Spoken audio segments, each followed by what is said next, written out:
things that you need to know regarding the duration time for a typical DUI case in the state of California. Now, the very first hearing is what you call an arraignment hearing.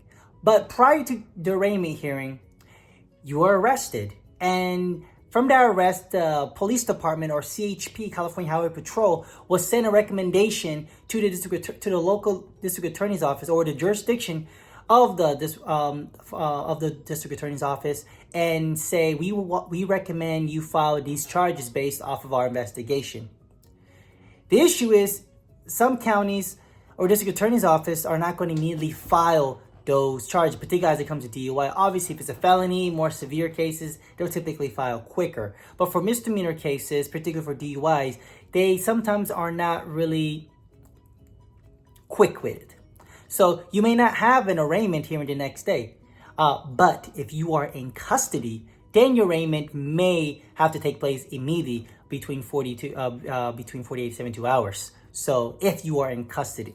But if you're not in custody, then typically they have a little more time, up to 1 year, to file the charges. Now, after you file the charges, let's say it took like a month, you have your arraignment hearing. The arraignment hearing is your very first hearing. That hearing determines whether or not you're going to plead guilty or not guilty to the charge at hand. And obviously, you always want to plead not guilty at the very first hearing unless you're able to negotiate with the district attorney and be able to get an amazing outcome.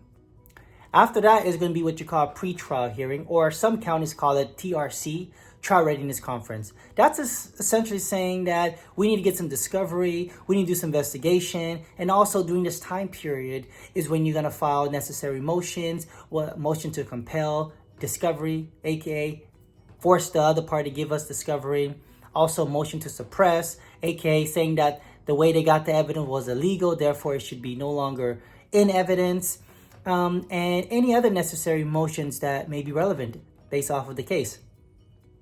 Then after that, upon negotiating, discussing with the district attorney, you have two things you could do. You could negotiate and get the deal based off of the outcome, or you could just decide to say, I don't want to take no deal, and go straight to trial. Trial is very different. You don't know what the outcome of the trial is going to be. You're facing 12 people, and those 12 people are going to make a decision on whether or not you are guilty or not guilty. And it all depends. There's a skill to it. Picking the jury, the facts of the case. The district attorney as well, too, is a factor in determining whether or not you're going to win the trial. If you or anyone you know is facing a DUI, make sure you contact us at wshaw Law Firm so we can help evaluate your case from top to bottom and also get you the best outcome for your case. At wshaw